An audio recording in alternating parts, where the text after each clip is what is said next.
शांतिपूर्ण समुदाय, हम लिखते हैं ना अंग्रेजी में भी, पीसफुल कम्युनिटी। मीना कुमारी जी का एक गाना था, तेरी महफिल में दिल लगाकर हम भी देखेंगे। तो मुसलमानों की महफिल में दिल लगाकर नाज़िया इलाही खान ने भी देखा, और जब देखा तो पाया कि हलाला ससुर के साथ बहू बिस्तर पर, आई एम सॉरी टू से, लेकिन मैं रॉ वर्ड ही यूज करती हूं। ससुर कर रहे हैं बहू का हलाला। और सनातन धर्म में मैंने कल देखा कि कैसे बहू बेटी की तरह खाना परोस रही थी। मुसलमानों की महफिल में दिल लगाकर मैंने भी देखा तो पाया पॉलीगेमी, एक मर्द और 4 सेक्स टॉय। और अनुमति तो 11 की, कि 11 महिलाओं को एक बिस्तर पर लेकर के आराम से अपने सेक्सुअल डिजायर्स को पूरा करो। ना पिता कुछ बोलेगा, ना मां कुछ बोलेगी, ना परिवार कुछ बोलेगा, और ना ही इस्लाम के मानने वाले, इस्लाम के ठेकेदार कुछ बोलेंगे। इस महफिल में दिल लगाकर मैंने भी देखा और पाया निकाह मुत्ता, टेम्पररी सेक्सुअल मैरिज।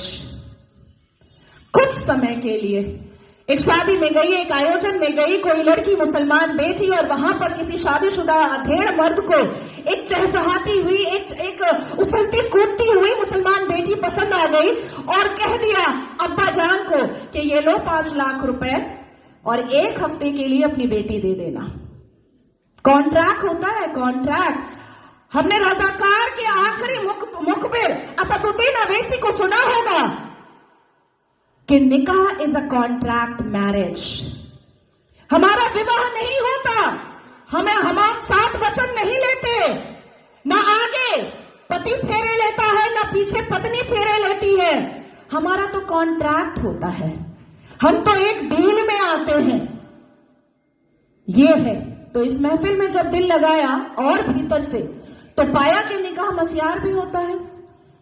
निकाह मस्यार कैसा होता है कि 1 लाख रुपए पर 1 महीना लड़की रहेगी, और सुबह किस वक्त कौन सा सूरज निकलेगा और शौहर छोड़ करके भाग जाएगा, पलटकर पूछना नहीं है, क्योंकि मस्यार निकाह में है कि तुम कहां भागे हो ये जानना नहीं है। तो मैं पूछना चाहती हूं कि अगर इस्लाम हमने रसूल का पैगाम है, अगर मुसलमान शांतिपूर्ण समुदाय है, तो चप्पल और पत्थर से मस्जिद अल्लाह का घर कैसे बचाते हो भैया? कैसे?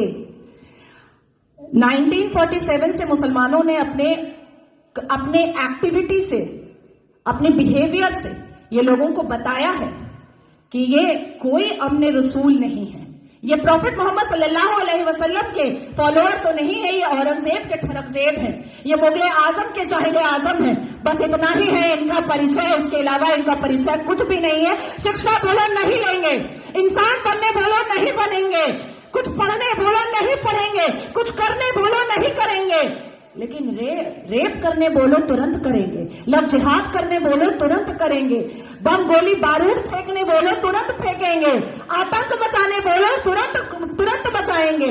आखिर क्या है इस समुदाय में जो एक समुदाय पूरे दुनिया के सारे धर्म वालों को परेशान करके रखा है?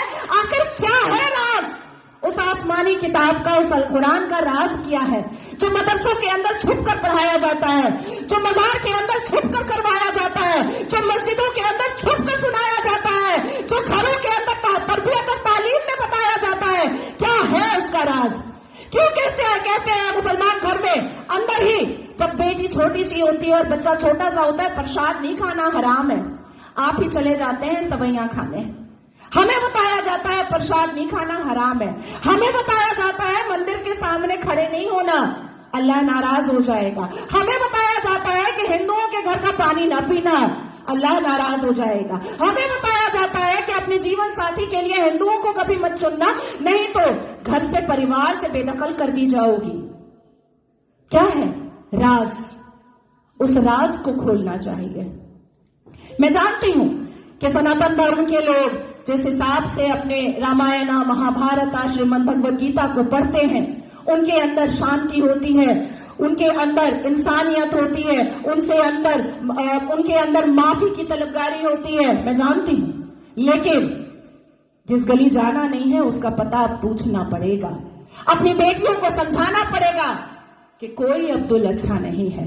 अपनी बेटियों को बुझाना पड़ेगा कि शाहरुख खान ने गौरी खान से शादी तो की है, पर हर रेड़ी वाला, हर संतरे वाला, हर नींबू वाला, हर अचार वाला, हर पंचर वाला शाहरुख खान नहीं होता।